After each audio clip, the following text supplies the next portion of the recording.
Hi, I'm Larry VanMersbergen, host of the Doctor Who Collectors Podcast, and this is The Legend of the Traveling TARDIS.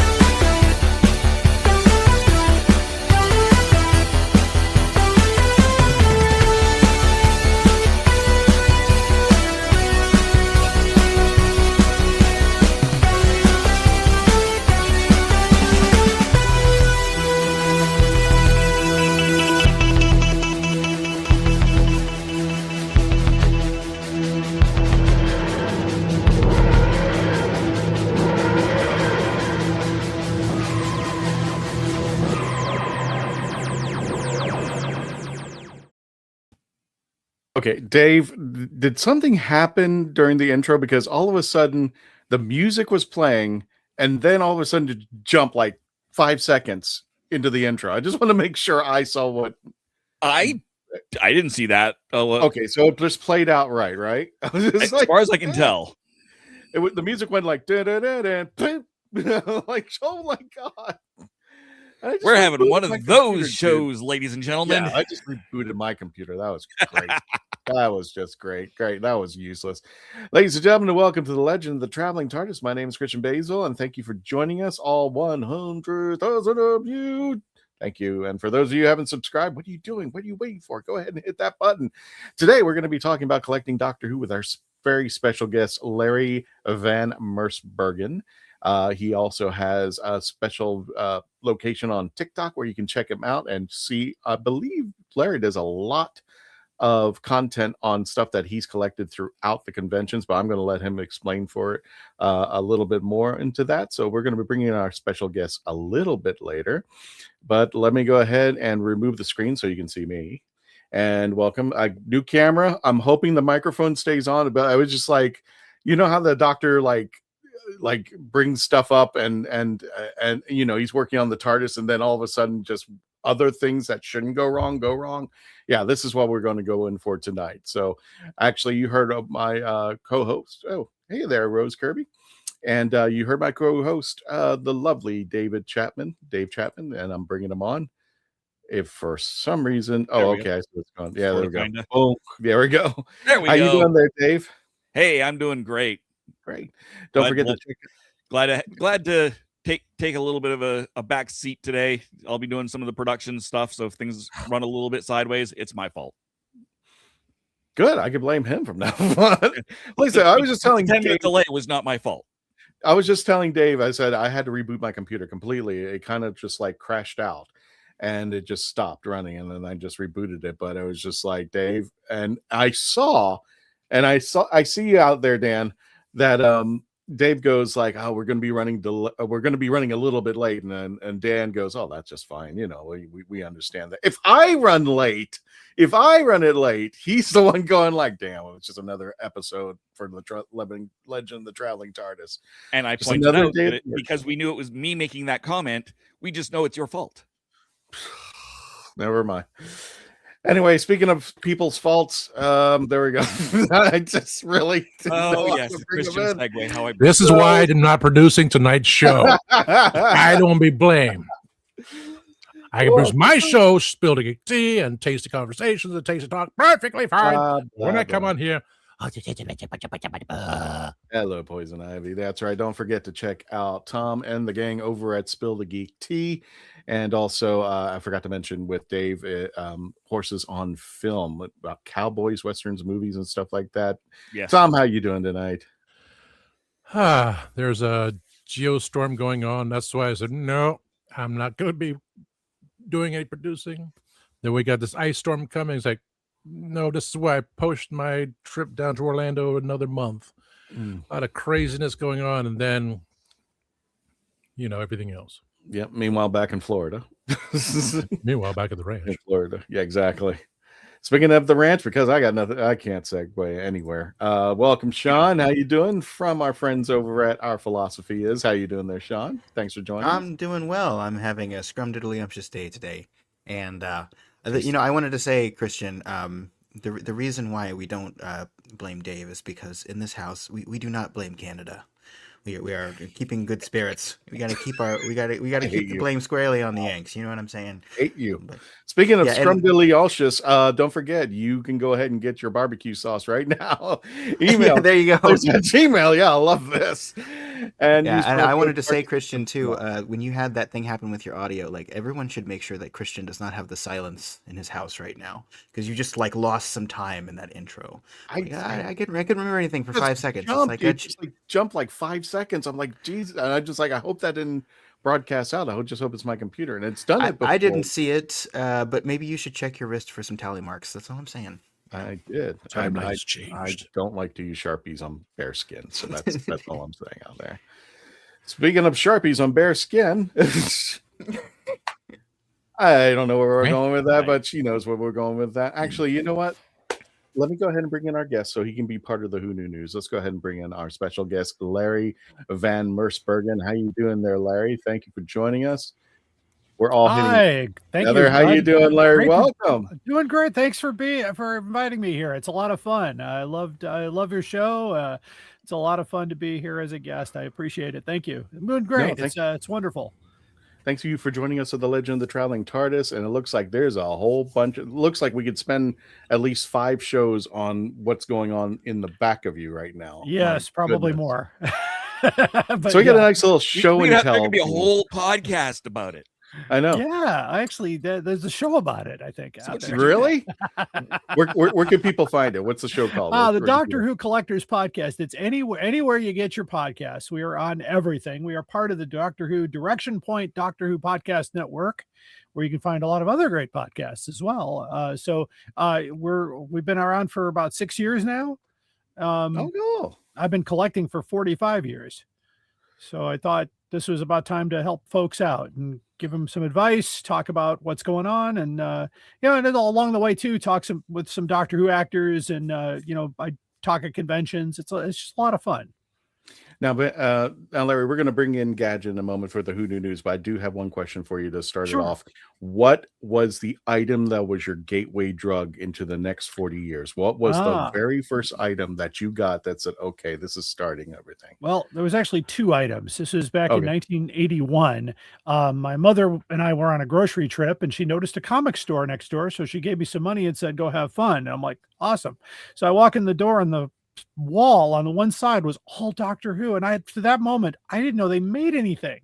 So I bought a Target book, Day of the Daleks. It was my favorite story, so I bought that. And I had also bought Doctor Who Monthly number 72 with Peter Davison on the cover, and I had no idea who he was.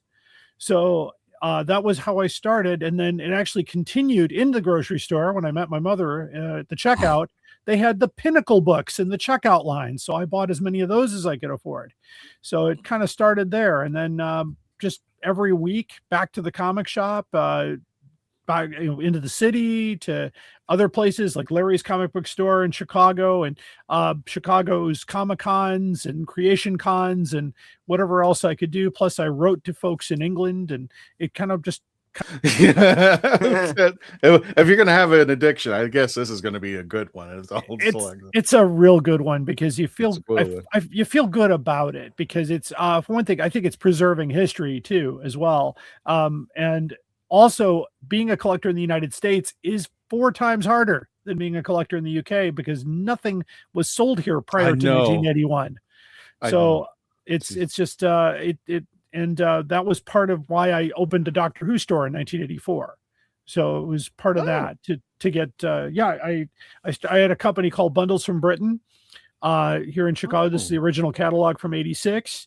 We launched that store, and it became very successful very quickly. And it ran for a couple of years, and then I sold it to my partner. His name is Gene Smith. And of course, now he owns Alien Entertainment and is the showrunner of Chicago TARDIS. So without all that, that's kind of where it all started. Oh, well, there's no cure for this addiction. Speaking of no cure, Dave, hit the button. We're bringing on Gadget. So, all right. I don't. Oh, this show's going downhill.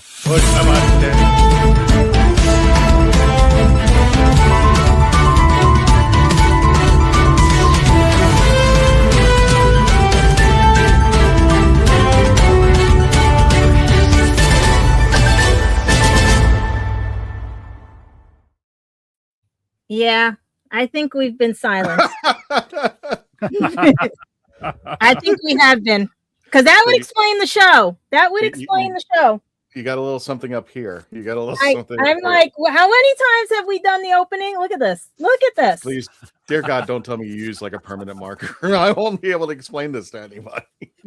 Yeah, you don't know theatrical. You do not. You had to see me at all the conventions when I had to pull this off and everything, and every Impossible Astronaut Day and everything. But yeah, when you mention silence, I can play that bit so well. It's hysterical and everything. But we have to start sad because I can't do happy with this sad thing we just found out and everything. But if you guys have tuned into Instagram, and it's upsetting me now and everything because that John Barrowman, you know, he's Tom, can you bring in those 2 pictures that are still in the chat that I uploaded there? Could you bring those in if you can? Go ahead, Gadget. I'm sorry if you can. I just want to make sure I get it right because of everything, because it is tearful because everyone knows this puppy. Everyone has seen this puppy, everything, and John Barrowman's child. I'm going to call it his child because I believe that if you can't have any children, they are your next best thing as children because they could have the soul of the child you were meant to have. But lost his beloved Captain Jack at, I think they said 18 years old, which is very good for a Jack Russell Terrier and everything, the other day. And I sympathize with him because my cat, Shadow Cat, same thing. When it was passing away, it was slowly in the arms and everything. And yeah, my heart goes out to him because I would have been all over his Instagram seeing if he needed anything, if he was okay. But if you guys can tune in, it's it's this puppy went with him everywhere. Let's put it that way. Mm-hmm. And he was getting on in age, and he usually stopped bringing him to the conventions and stuff. And basically he waited, and that's what happens when it doesn't matter if they're human, not human, whatever they are, because doctor's not human and everything. They wait for those they love. And I don't blame him for telling everybody because that puppy gave him hope and everything. So from us at Legend Traveling TARDIS, we hope that everything is fine at home, everything's good, and that this is just one small stepping stone because maybe this Captain Jack will regenerate into something more. And I feel really bad for John Barrowman and losing a puppy. I know that God only knows how many fur babies I've lost in my time in the last 20 years I've been in this house. But I was just weirded out that he, for a better term, brought him into the live video. I'm just like, I don't think I would ever do that. I'm just like, you never know when you're distraught. You never know. Yeah, I know. It was just, what's that? I said the same thing to you. Yeah, it was just like, I don't know if I would have done that. I think that's just, and you don't know when you're distraught that's going to be. That's his baby. He was like, that's his baby. That's his child. And I'll see it as that. You know, if anybody else says anything, no, because sometimes the universe don't give us kids, and they give us kids in another way. And these are kids. They don't last as long as some, but they give enough love that sometimes they're better at giving love than some people. I'm sending mine to college. There is. Remember, we have school for dogs, school for cats. Some of them are. I'm sending them I'm sending her to a real college. I'm going to send her to Rollins. I mean, we train them to be emotional support animals for those that are disabled and everything and stuff. So they're not dumb animals. They are an extension of us in the sense of not a full extension, but they're what brings us hope sometimes. Yeah. When we're having like they sometimes like the cat distribution center, they'll show up when you least expect them, and you end up with about 17 cats. And I think I speak for Larry and all of us, all of our loves, hopes, and prayers for John and his husband. Yeah. And I'm hoping that the only way, I don't like to say it in this regards, but the only way to fill up that hole in your heart when a fur baby leaves you is to refill it with another one who needs love out there and compassion, who needs a life, a new permanent home. So, and even a senior animal needs some love too, because sometimes people forget about those animals. So what else we got in the new So chat? right. So now we're going to go happy because we have an I don't even know what to call him because I think he's immortal. But We like to think. Tom Baker is not going anywhere. And today, especially, he turns 92 young. And he is, as we just found out, still doing Big Finish, doing other things in the process, making everyone laugh and enjoy life because, like he said, what's the expression, Christian? Because I don't want to get it wrong about never growing up. And everything that he always used to say. Never give in, never surrender. Not reading my mind. Does anybody remember the quote he made in Doctor Who where it's about childish? You can't be, what's the point of growing up if you can't be childish? Childish. Exactly. So that's what I'm saying. It's like you grow up, you grow old and bitter. This gentleman is showing you that you stay young at heart, you're living forever. Mm-hmm. I actually wanted him to do a William Shatner and launch him into space. I want him on the show. Like, you know what, Tom, if you hear us, Tom Baker, come on the show. I would love that. You're more than welcome. Anybody out there that's got connections, bring them right on. And Larry, speaking of collections, this particular picture, this is actually mine. Nice. Way back sometime in the 80s, I actually wrote a letter to Tom, and I didn't, I forgot what I wrote into it exactly, but he basically sent out one of his pictures with his signature on the back, and this was what the picture looked like. So nice. So I've got that. Very cool. So, what else we got in the news, Gadge? Well, those of you that are hoping we don't end up in the wilderness years and everything, guess what? This March, we've got 3 new stories heading to book re-release and everything. We have, make sure I get this right, because we have the first story, which is to be released, is The Aliens of London, which aired back in 2005 and introduced the Whovians to the Selene and everything. The second one is The Satan's Pit with the Impossible Planet, so you didn't have to worry about losing out on both stories and everything. As well, so you're getting like a 4th free book and everything. And the third novelization will be The Time of Angels, which aired in 2010, along with Flesh and Stone. So it's basically you're getting multiple stories in one, and it's not bad and stuff, but it'll keep you guys going until we figure out what's going on with Doctor Who right now, because even Radio Times has listed how to watch Doctor Who and everything. If you are planning to bide your time to catch up on things and stuff, it's giving you the whole breakdown on how to watch it, how it should be each season, where like right now they say to take Doctor Who season 18 in 1980, then add in K9 and Company in 1981 and do it that way, and then go to the movie. And then it's when it gets jumbled up is when it's the new Who, which is basically 2005 and on. It tells you how to watch that in order, adding in the Sarah Jane Adventures after Miracle Day of Torchwood, as well as the Doctor, the Widow, and the Wardrobe. And it just goes on and on from there. So if you want a copy of that, you go right to radiotimes.com, look up the article that states how to watch Doctor Who in order, including TV spin-offs. That way you have your books and your shows to watch until we figure out what is going on. And I hate the fact that I can't get this article to open up, but it was basically Carol Ann just basically saying, BBC, it's up to you now. Don't disappoint the fans. And oh boy, we're screwed. She's the first companion, the one that helped start it all and everything. And she's telling BBC, get off your butts and start figuring this out. Well, happy birthday, Tom. My goodness, I hope you get another 90 years on the planet. And oh my goodness, I mean, like if I make it to 90, I hope I have the same not only the same constitution as Tom, but my dad, who hit that wonderful age of I don't give a rat's butt who hears me. You guys know what I'm talking about. You hit that age and just like everything, the filter goes away. And the filter. Yeah. I'm just like, Dad, did you really? Never mind. So exactly. So without further ado, let's go ahead and trying to get this off. Dave, did you want to go to commercials, or did you want to start somewhere? We can go to commercials. We got about that. We're a little early, but we're at that time. Okay, you got it. when we return, we're going to be talking to Larry about the Doctor Who Collectors podcast, more about his stuff. Do you have something to showcase for us?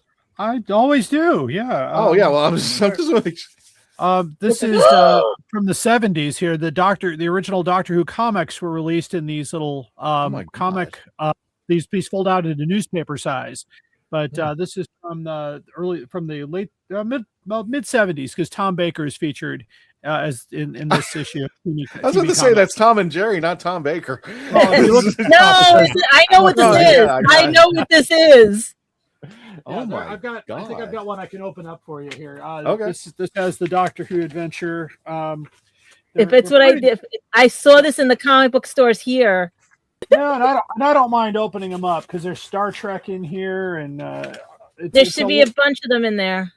Yeah, let's see. Of course, it's probably all the way in the back of the newspaper here. Here we go. Doctor Who. Let's get that up to the screen here. So Doctor Who. Yeah.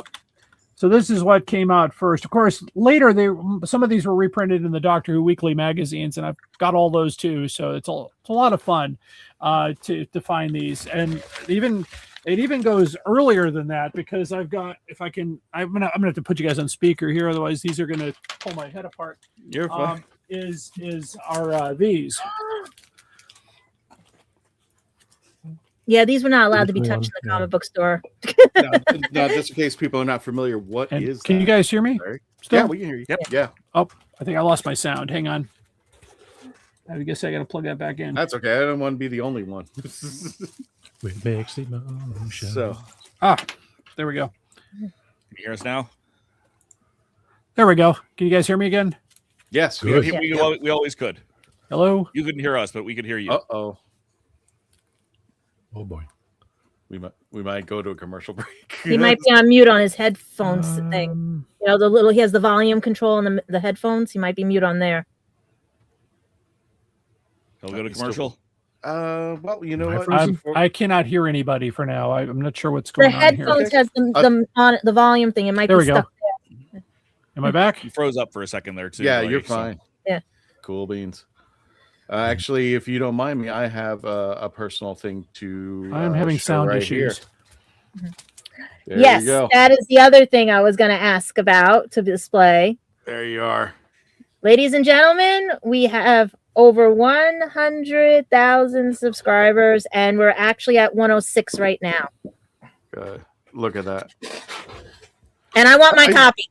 I just like the fact that when I first got the message about this, it goes, "Oh, we made these things lighter and smaller, and it's not this." I'm just like, "Oh, what a nice way to say you've gone a little cheaper on the award." But yeah, we are so happy about this. 100,000 guys. If you can tell your friends to subscribe, or I think, if I'm not mistaken, just for giggles, the official Doctor Who.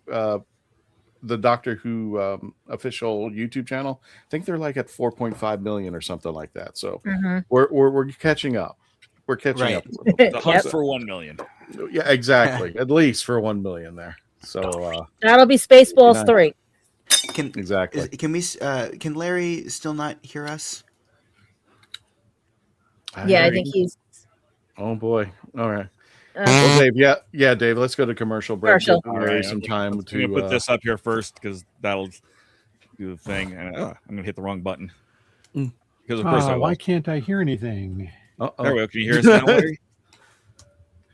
Oh, we can hear Larry. Well, let's find. All right, going to some time. Trying to find the commercials here. There we go. Yeah, maybe you could message him during the commercial or something.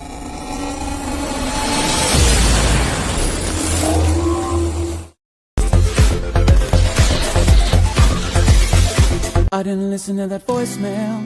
I'll tear open that letter you sent. Don't you tell your friends I want you back. I gotta leave you now unread, because you've already said those words that switched my heart to dead from loving you.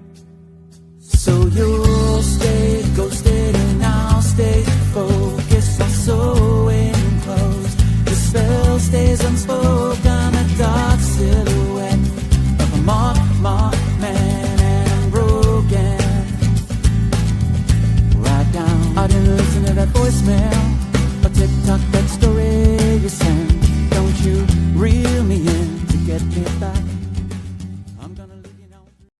tired of toxic fandoms? Do you wish we could go back to being happy? So do we.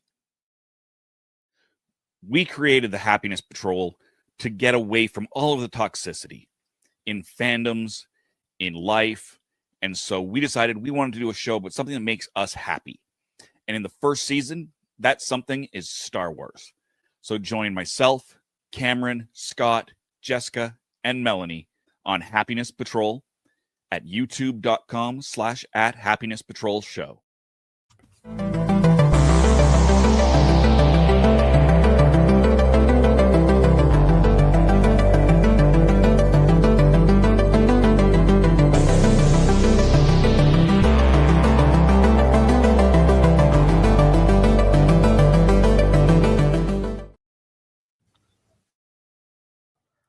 I'm author Mark Muncy. And I'm author Erica Lance. And this is Eerie Travels.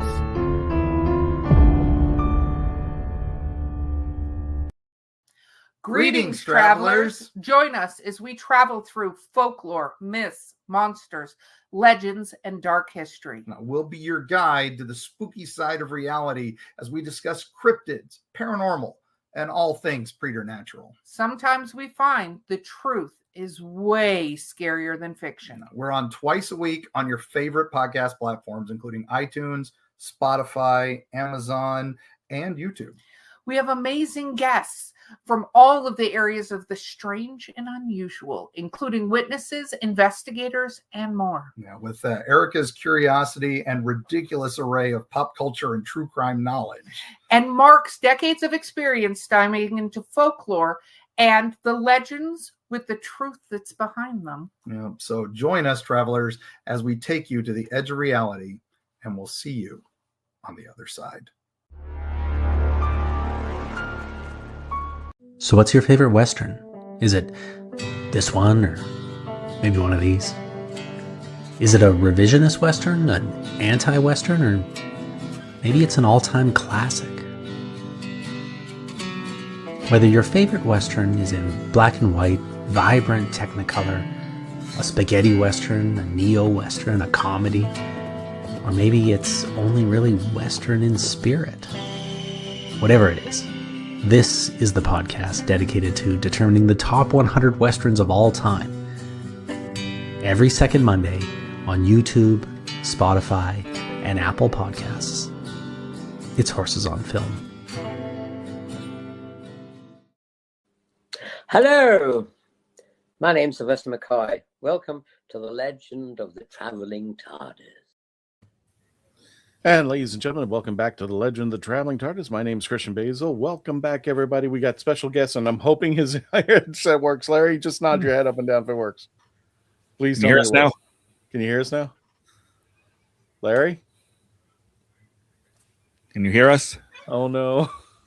No. The joy of live. The joy. Yes, exactly. Larry, can you hear us at all?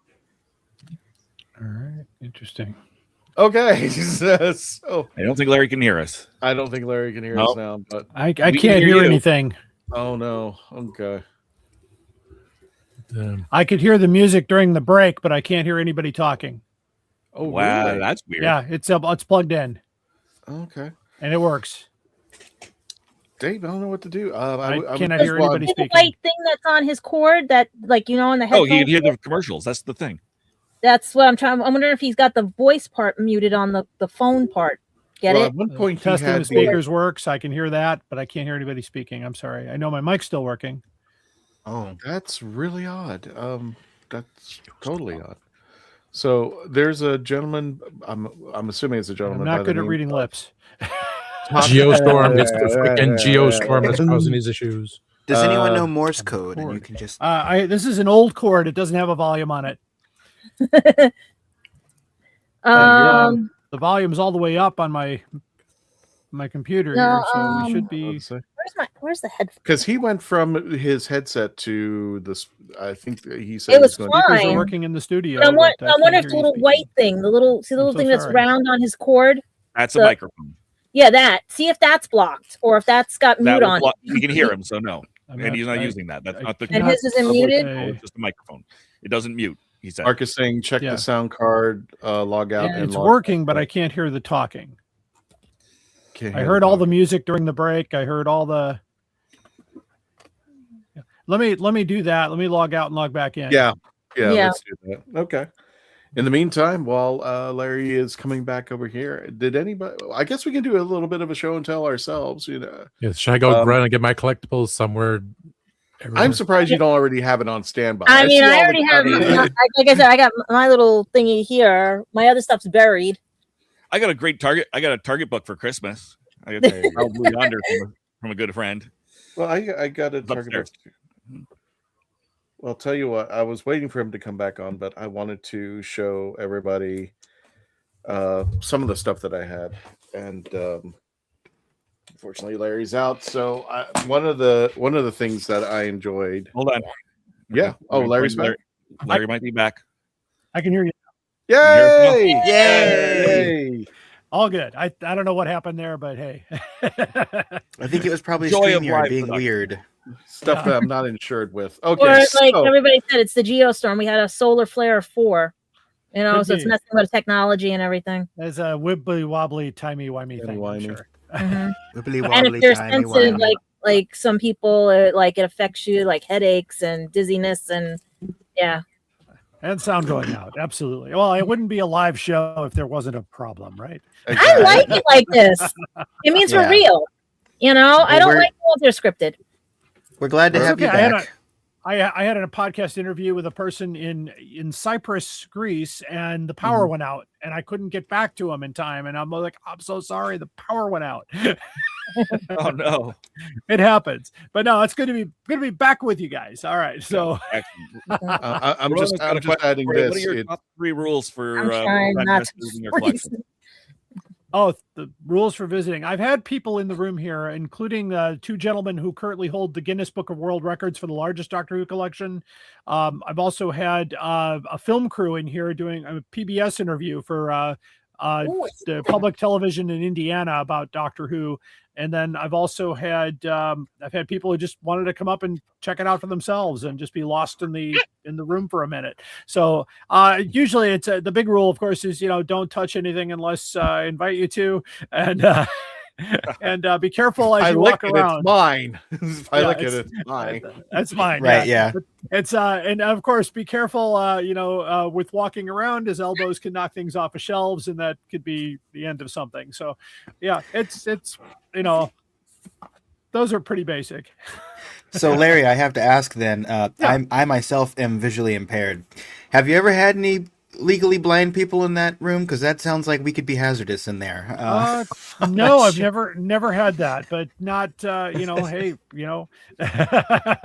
it's not I've never had anyone like that in here. So but Well, I mean, a lot of people who are visually impaired like use canes to tap around, but I mean, I've been in I go to antique shops, for example, sometimes, and it's just like you kind of have to do the T-Rex arm thing. Just keep your arms in, because you can't always see what's on the side. Do you have any Right. things that could be knocked off easily?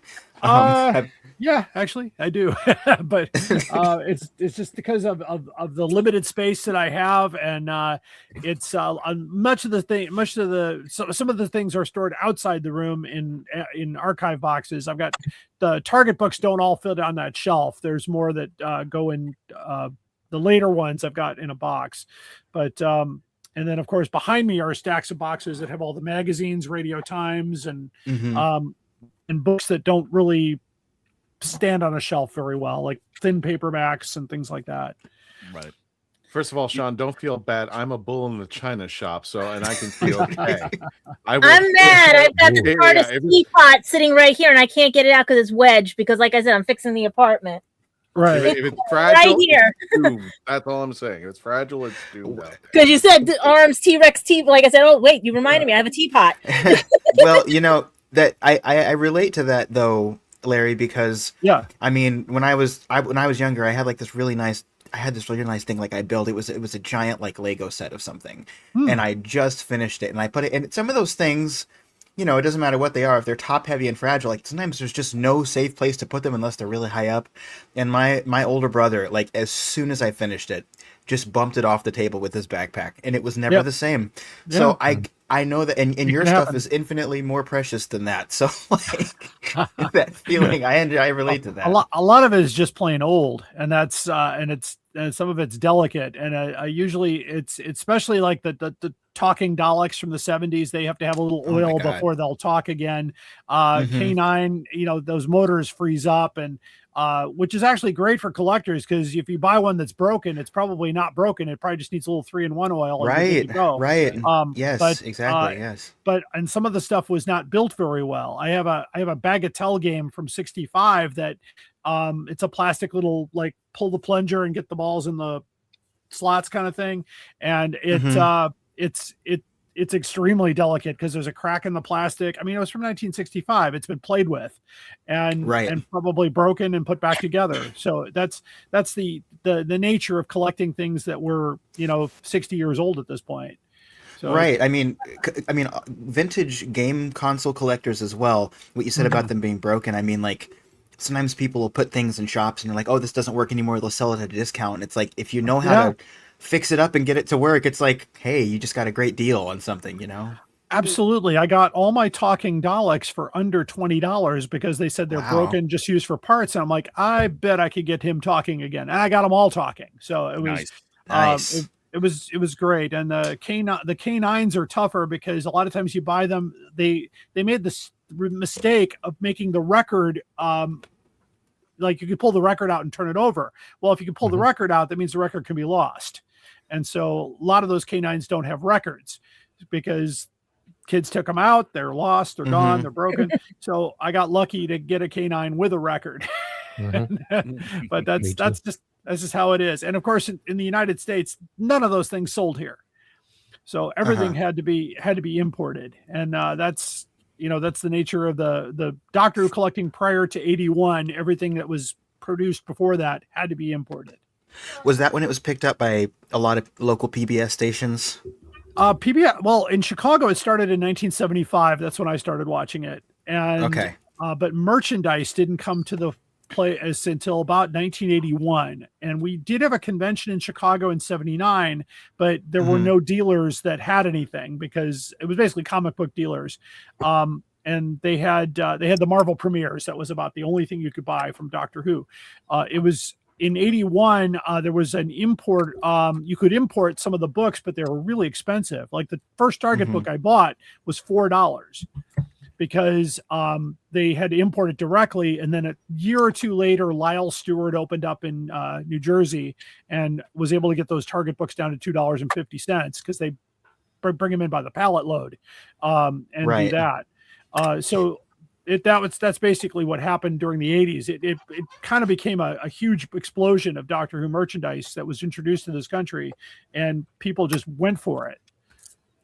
Right. And I don't want to like take up too much of your time just with this like one line of questioning, but go ahead. But I wanted to ask, like, you talked about some specifics there, obviously, but what in general, like, what do you think changed in the early 80s? Like, what do you think, was it culturally, like what flipped that switch where there was more merch available in the States, whereas you couldn't get it as much before? Well, a company called Lionheart got the distribution rights to the Doctor Who stories from basically the existing color Pertwees through the end of Tom Baker, and they blitzed the sale of those to over 300 TV stations in the country. So fandom picked up probably around 81, 82. And then, of course, the United States getting the 5 Doctors first in 83 was huge, too. So it kind of built a big momentum. And of course, the convention, the small conventions turned into like in 84, we had the largest convention in the country here in Chicago, the Spirit of Light TARDIS 21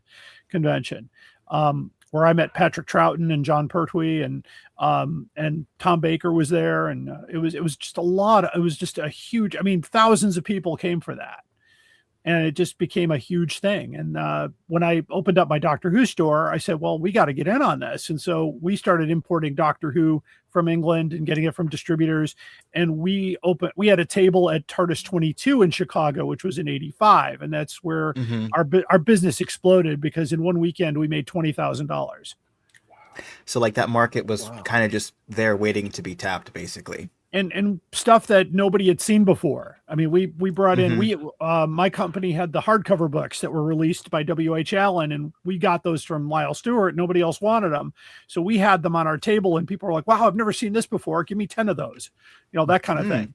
It was cash. Of course, back then it was all cash. I think we took one personal check, but nobody took credit cards yet. It was just one of those, but it was all cash business back in the day, and people were just really clamoring for the Doctor Who, and it was huge. I mean, it's just really huge. I can't really say that lightly. People wanted their Doctor Who merchandise, and they said, where can I get it? How can I get it? And that's why when I opened up the shop, we did a mail order company. I showed it earlier about to grab it here. The Bundles from Britain catalog from 1986. This was hand drawn by the late Bill Eubanks. He was a artist and cosplayer, and his cosplay of Davros appeared in the 84 merchandise special for Doctor Who magazine. So, but he hand drew all the doctors on this catalog. And so we put this, we probably put about 500 copies of this catalog out throughout the Midwest and beyond, and just the business took off. We were fulfilling orders every day.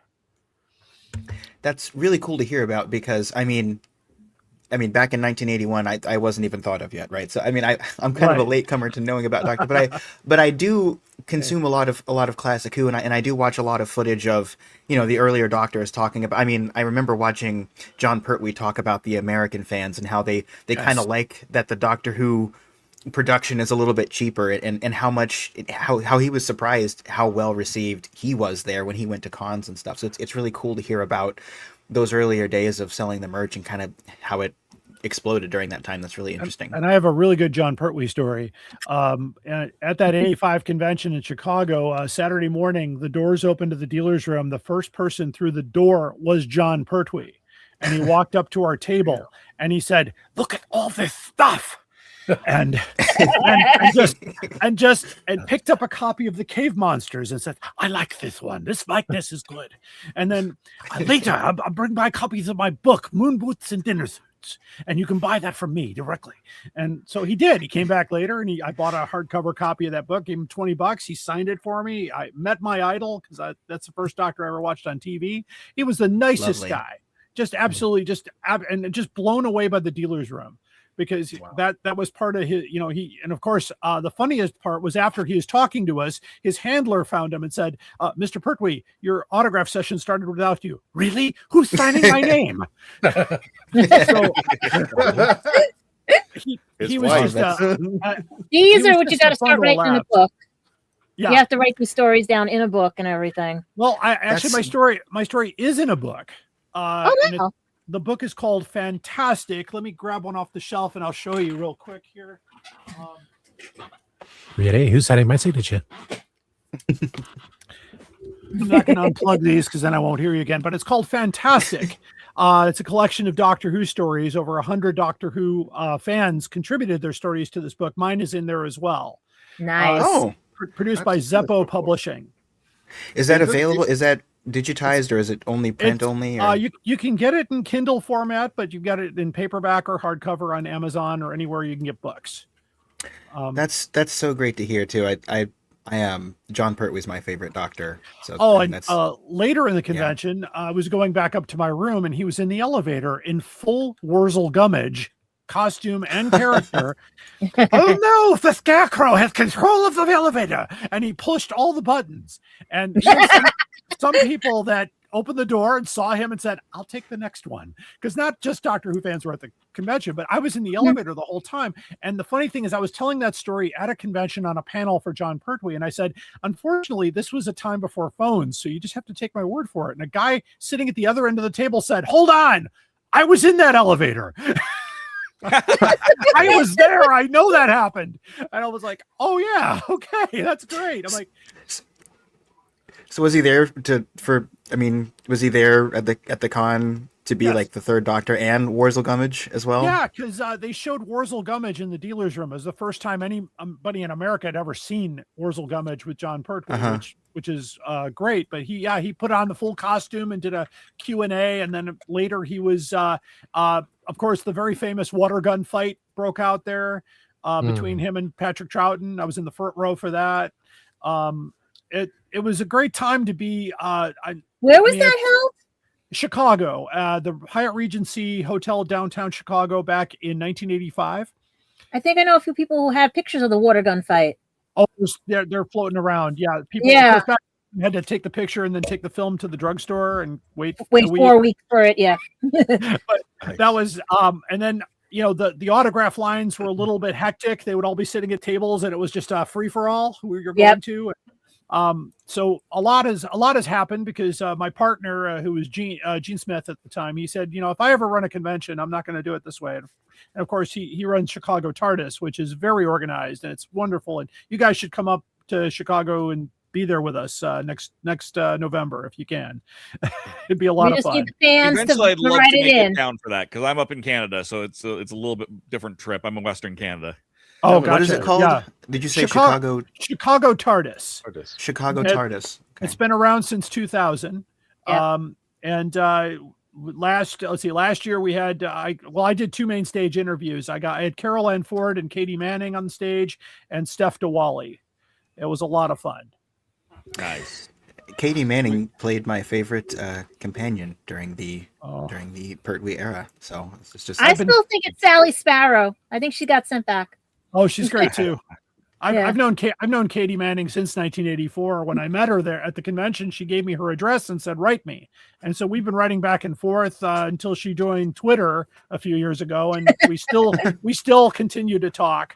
But she's a wonderful lady, and I call her a dear friend. She's really wonderful. We've had her on the program here as well in the past, so by all means, give her twice. Yeah.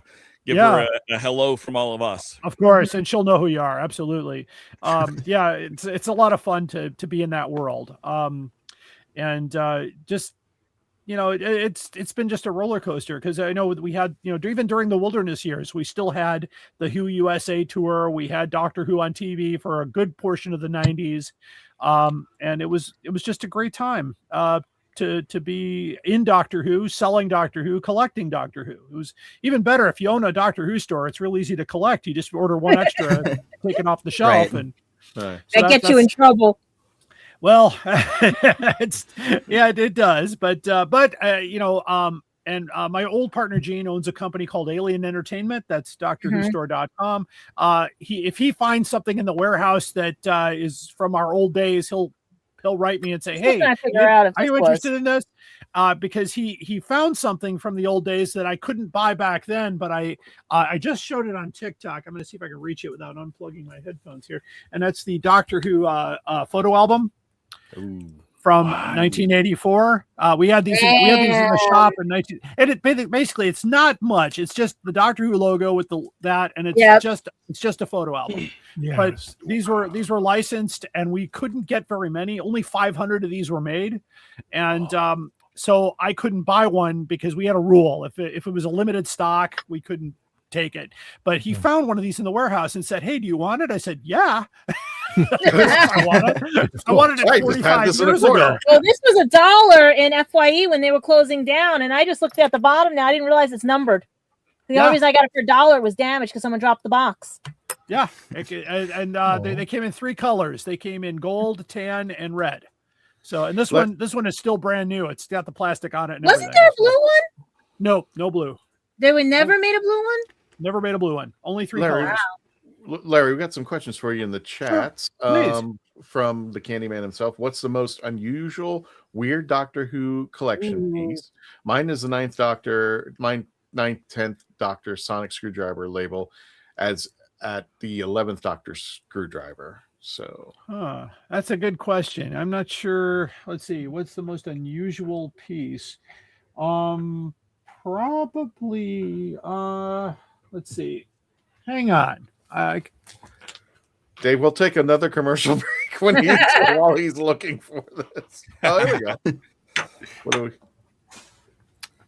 It's an old piece, but you'll love the artwork on this. This was a baby Dalek plate from 1965. And check out that artwork. Yeah, and there was a whole set. I mean, there was teacups, there were dishes and that, but they're very hard to find now, but they did a whole set of these during Dalek Mania. So it's I mean, I don't know if that qualifies as unusual, but I find it unusual. It's one of those. I mean, I've seen. I mean, I've actually did a podcast show. They did a Doctor Who coffin back in the 90s. You could be buried in one of those. There was a Dalek weather vane that came out for a while. But there's a lot of interesting things. I have the Dalek pillow. I did the coffins and more. That's the actual coffin. I got that picture from David J. Howe. Oh my God. I don't know. And I mentioned it's real. Yeah. That's a real. No, I mean, what's that on the side? It looks like it winds up something, or is that just a strap? Those are the handles. Those are the handles. Oh, the handles. Yeah. Okay. For your 6 friends, you know. I would pay money if I could have Daleks shipping me out on. They just carry a bunch of Daleks just carrying me out. Now when I did get to attend the funeral of Chris Achilleos, because he was a dear friend, and he did have a Dalek honor guard at the crematorium. So it was my first Zoom funeral, and just a very moving service. And Chris was a wonderful man. He was supposed to be on my show, but he didn't tell anybody about his cancer. So, but he had a Dalek honor guard. So yeah, he went out with an exterminate. Nice. But yeah, the coffins were interesting. There's just, oh gosh, there's so many things out there. And I try to find the unusual if I can, but usually it's, you know, if I see something, I'm like, hey, that's kind of cool. I'll take. Oh, I do have a Doctor Who label maker. That is pretty unusual. Oh, what? It's not unusual to have a Dalek. Dave, I think we're gonna have to spend the next 8 episodes. It's a Dynamo label maker with the Doctor Who logo. It is licensed. You just feed the thing in there, and you click the labels through and move the thing for the letters. But that's fairly unusual. It never got sold here. You'd think it would be in Gallifreyan. I wonder if it was part of a stationery set. Like they must have had like pencils, things. There were pencils. I have a Dalek pencil, but that was from '65. This is from the '80s because of the logo. You could the logo is kind of faded, but and there's no date on it. But the best we could determine was 1981 or 80, possibly. Only sold in the UK. I came across this. Somebody had it on their. It was a toy dealer had it on his site, and I'm like, okay, that looks cool. I'll take that. I'm still disappointed it's not in Gallifreyan. It's really that would have been cool. Christian, I want to. Has the alphabet plus a couple of dots and dashes. That's what. What's up, Sean? Christian, I wanted to also acknowledge something that you said a minute ago. I didn't really respond, but I was kind of. I was kind of surprised. I did not know that you guys had Katie Manning on this show. I think that must have been before I joined you guys. That was before way before. Yeah, it's like I need to go back and I need to get a TARDIS and go back in time. Actually, the episodes are online, but I just like the first episode. And I'm sorry, Larry. I got to tell this story. The very first episode. Remember, during this time we were in Zoom. And this is way before StreamYard. So we had to record it in Zoom, download it, and put it in audio format at the time. And Katie, when she had to sign in, she had to do one of those things where she, it's like find the buses or, to prove that she's human. Oh, capture. Yeah. It's like, look at the motorcycle. Well, she's myopic. So she's like, I can't get through. I couldn't get in, so she was like 10 minutes late trying to get in the studio. Oh my god! Because she was having issues with it. As like, if anyone works for, I'm sorry, Larry. We'll get back. If anyone out there works for anyone who is involved in the higher ups of CAPTCHA, please know that blind people exist, and like we're human. I promise. I've already yelled about being dyslexic. Apparently, if you're trying to get in, but I think it's really cool that you guys had. That you're human. You know what? I ask myself that every day. There we go. No, but it's really cool that you had her on because she is like my favorite. Pertwee is my favorite era, and she's like my favorite companion from that era. And like I've seen her do interviews and stuff, and she's always just like really lovely. I would love to meet her someday. If you think that's bad, the second episode that we had her on, she was having issues with her camera, And we also we were interviewing Tim Treloar, and I convinced Katie to come on and be part of the panel to interview Tim. But the problem is her camera is not working. So Tim had to sit there with a cell phone the whole time and right up to the microphone, and Katie was there. And that's how we had Katie onto the show. So I mean, like, and she's interviewing. It was just like, oh my god! So you had the drone. You had the drone footage. We had the drone. Again, we were just being entertained. We had to sit there with Katie. Could only talk through Tim's equipment. So I'm like, oh boy, yeah. But it was hysterical. It was one of the best. It was a fun time. Oh, yeah. Sorry about that detour, Larry. But I had. That's I okay. had to, That's all right. I had to no ask problem. Larry, you mentioned you've got some really unusual stuff there.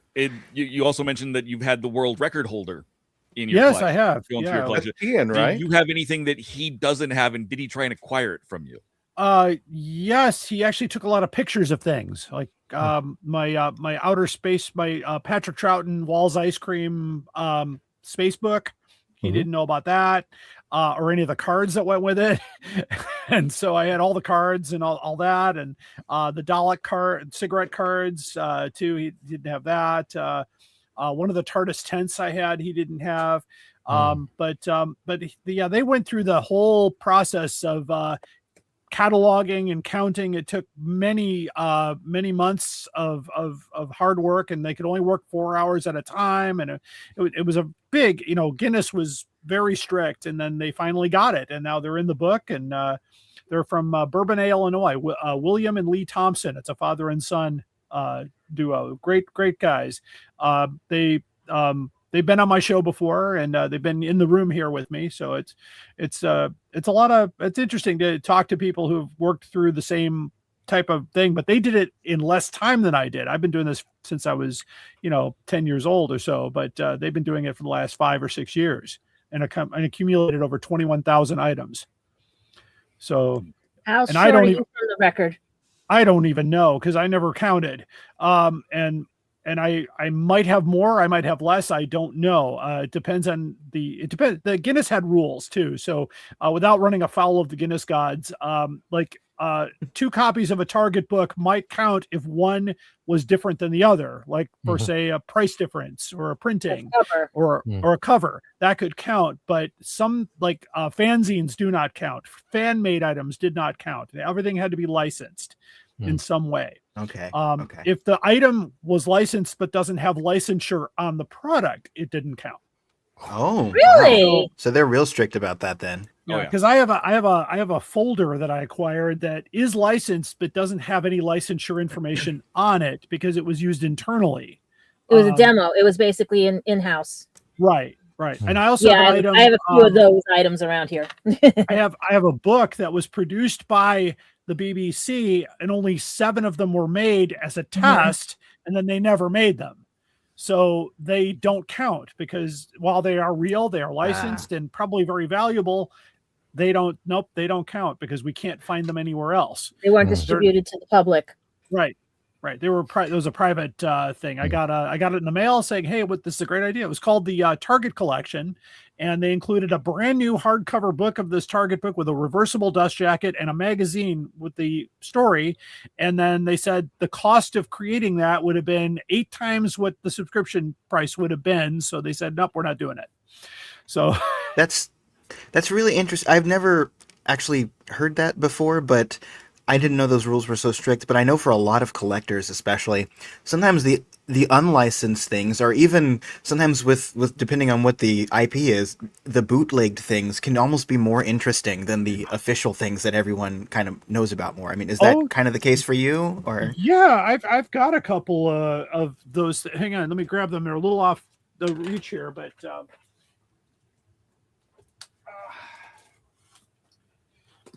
sorry guys, these 2 books were made by fans. Like, for instance, this hardcover edition of Survival. This looks it looks genuine, but Virgin Publishing never made it. So it's not very well made. And then someone else actually tried to copy the coveted first edition of the Loch Ness Monster, including the blue type, but it's extremely blurry on the front cover. and it's the These wrong. came out around the 80s, right? This came out. Well, the original of this came out in 1976.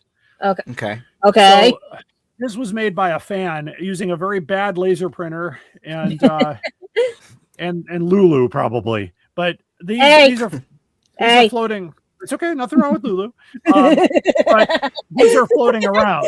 But what my problem is that when somebody says that they're selling it as genuine and they're getting all kinds of money, and then someone who doesn't know on the other end, that's why I had a segment on my podcast called The Most Outrageous Offer.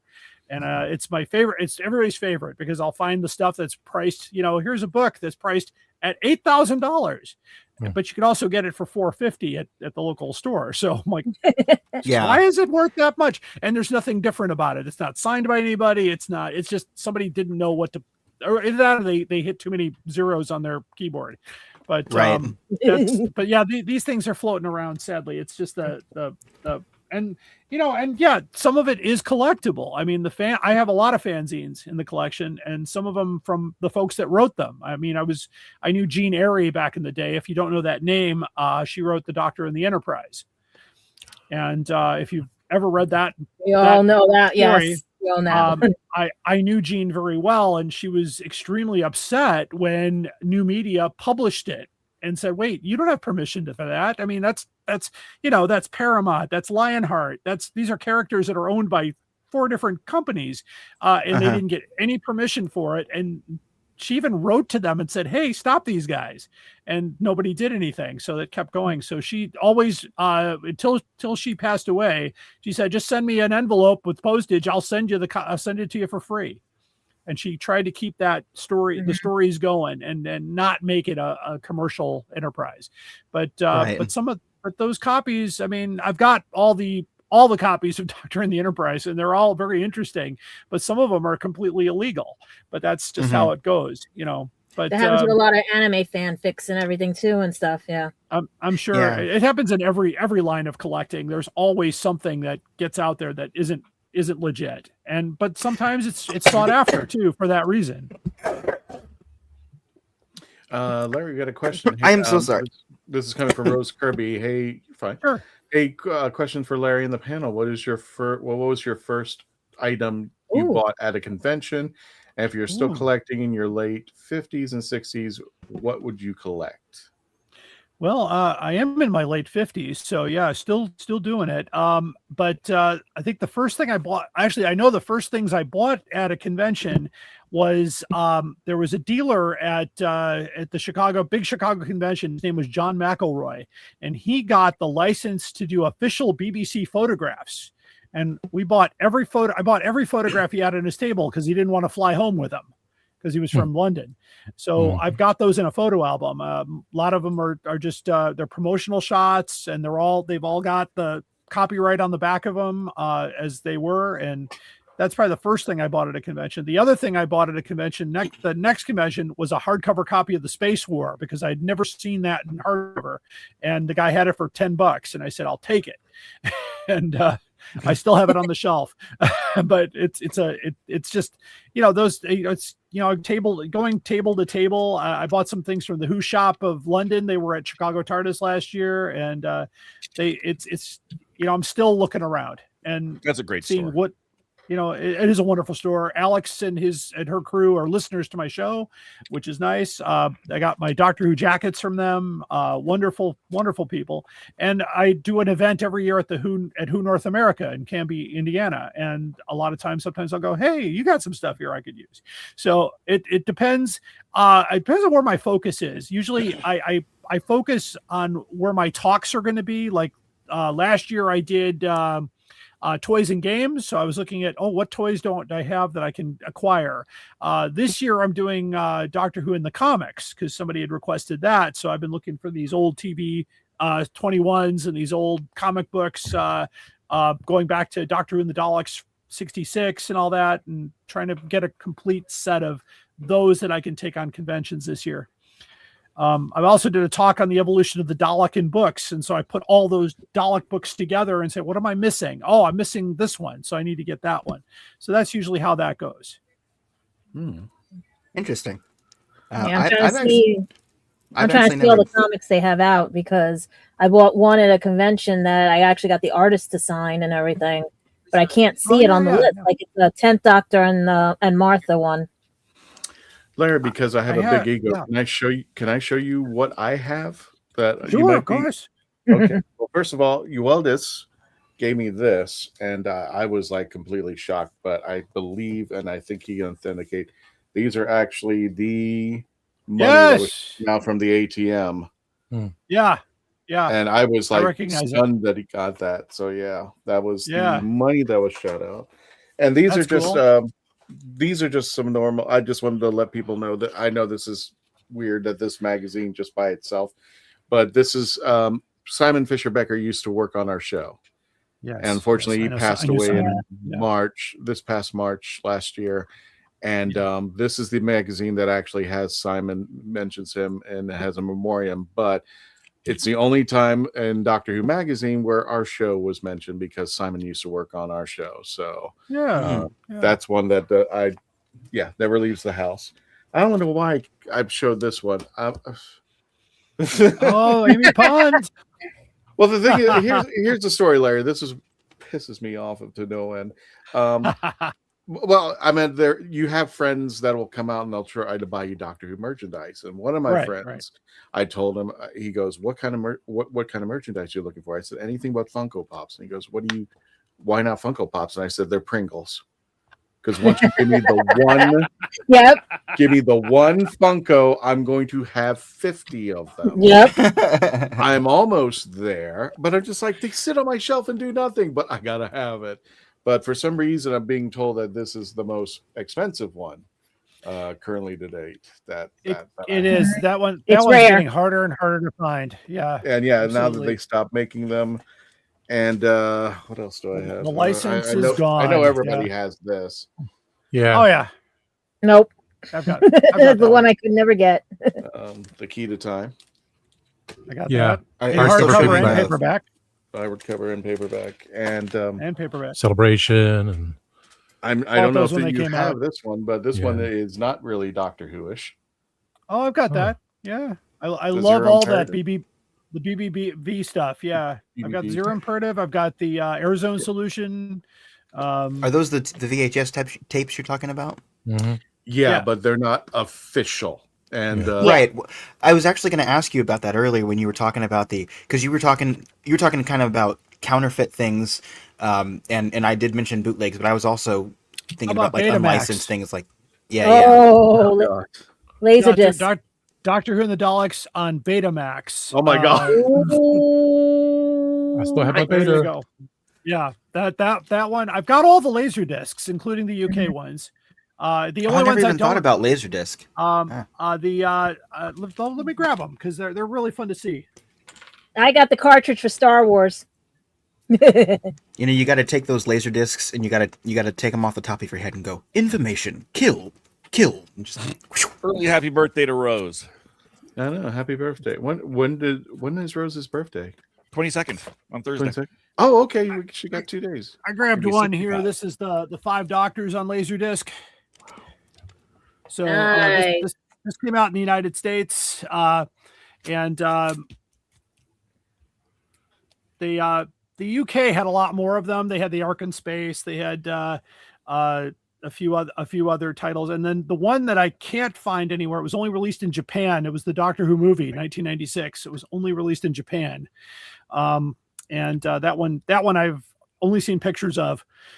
But there are a few out there. The media, of course, the original. Oh, I know about that one. My cousin worked for Fox. Okay. My cousin worked for Fox. He threw them in the garbage. Are Laserdiscs regional? Are they region coded? Yes. Laserdiscs? Yes, they are. Okay. Yes, they are. Yeah. And then I have so you need a PAL. You need a PAL Laserdisc player if you want to watch a PAL. Oh, I guess copy. that's true too, because you got NTSC and PAL. Yeah. And then the other one, and CCAM. Yeah. So they have Laserdiscs. Do you collect a lot of have you seen there's been a resurgence in people collecting VHS? Have you seen that? And is that kind of affecting Doctor Who as well, would you say? Yeah, especially in the used market, because I see a lot of them come up for sale. I monitor a lot of sales online, and people are selling their VHS collections and getting good money for them because because some of the VHS copies, like for instance, if you want to see the Beatles in the chase, you need the old VHS copy.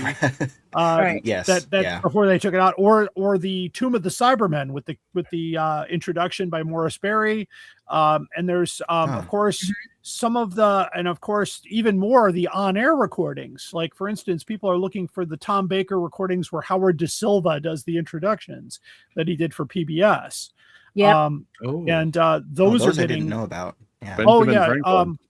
Yeah. They thought the American audiences were kind of stupid, and so they hired actor Howard Da Silva from 1776 and other things to and the Doctor and Harry are now risking their lives for the Channel Cybermen. 21. I used to remember. Yeah. And they would do these little narrations over it, and it was just I remember watching them on TV, and I thought, wow, okay. And at the end of the show, there'd be a credit for introduced by Howard Da Silva only on those particular episodes. But those episodes are on some special edition DVDs and some of the VHS copies.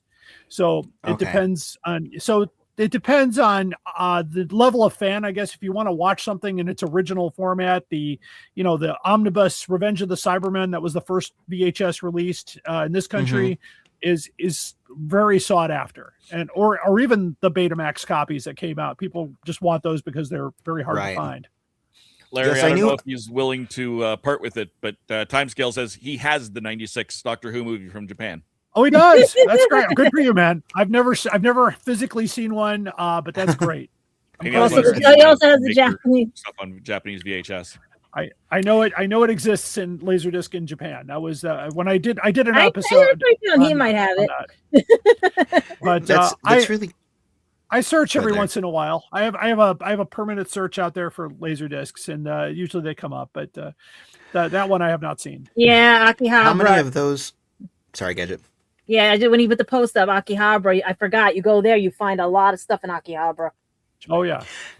How many of the Laserdiscs that you have? I mean, I know there is there is one plant in the Midwest that had a particularly abysmal record for like Laserdisc getting rot over time and not working. Have you tested all of your Laserdiscs of Doctor Who to see if they're functional? Because I know a lot of them will just not work anymore. I don't have a player, so I didn't. But the ones I have they look pretty good. I don't know if they play, but if I ever come, I think it would rot is if they got mildew or something in the process. But yeah. These of course I one of my sponsors is Bags Unlimited Incorporated, and I've been using them since 1981, and they make these really nice acid-free bags to keep the moisture out and to keep the light out of the the ultraviolet and all that can do that. So I don't know if it still works, but this it's not in its plastic, but it looks like it was barely played. That's And I don't know. You can find Larry on DoctorWhoCollectors.com. You can also definitely follow him on TikTok at Doctor Who Collectors, I think it is. Yes. Yes. And definitely check out his stuff. I mean, some of the incredible merchandise that he brings out here. What is the one item? Okay. What is that one item? The one item is I have the very first Doctor Who annual signed by William Hartnell. Damn. God.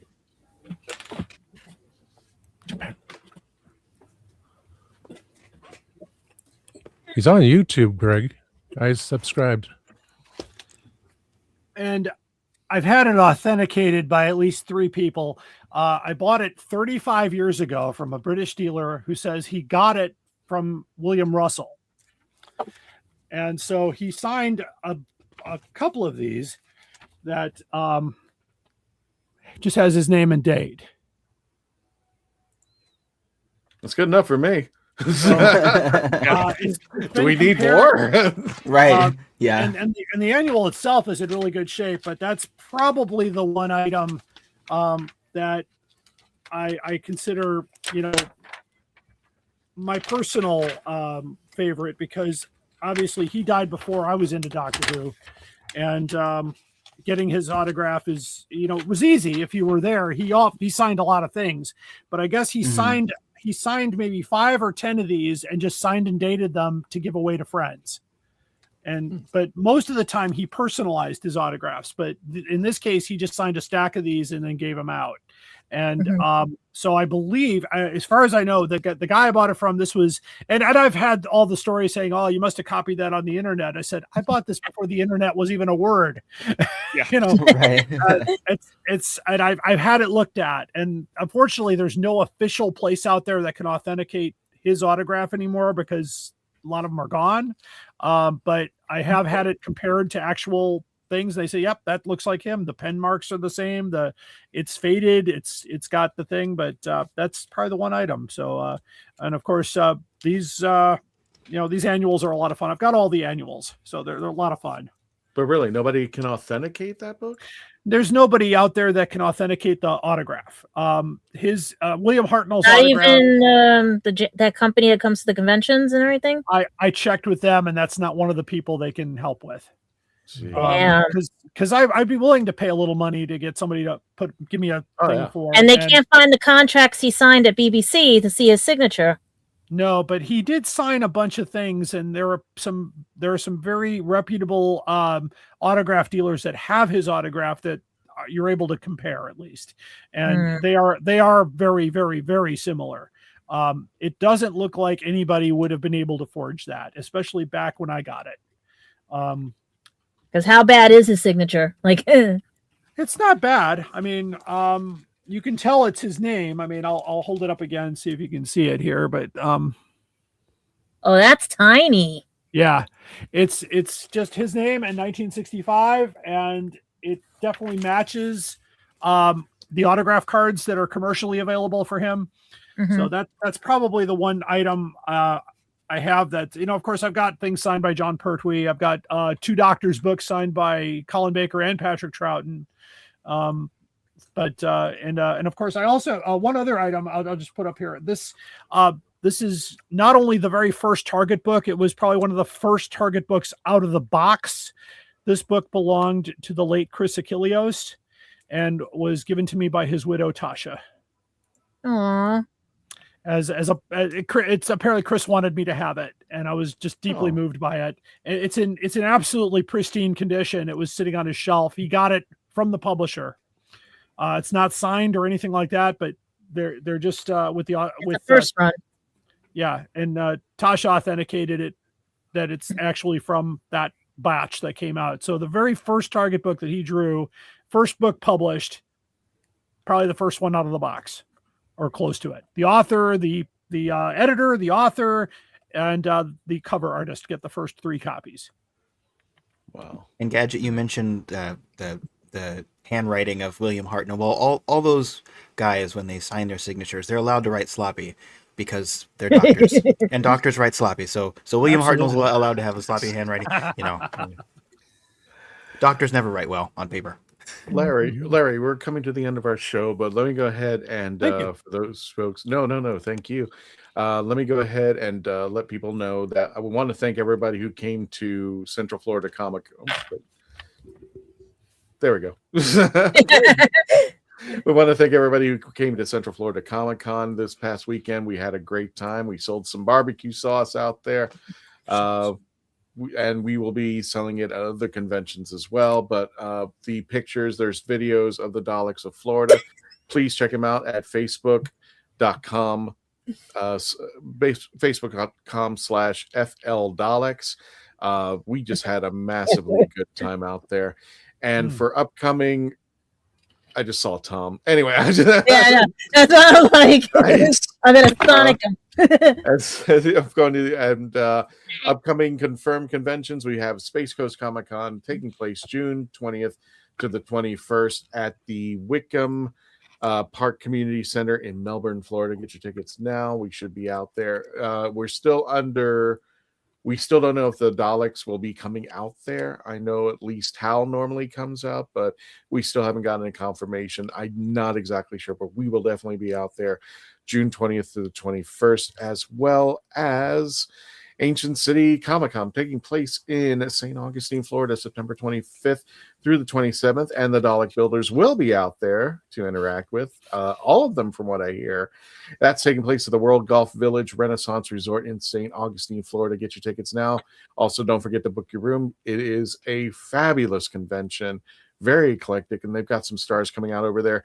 If anybody is familiar with Star Trek and the podcast that they do, one of them is called the Delta Flyers. It's actually hosted by, I can't think of his name, I keep getting it wrong, but I think it's Robert McNeil Duncan or something like that, Paris, and Garrett Wong.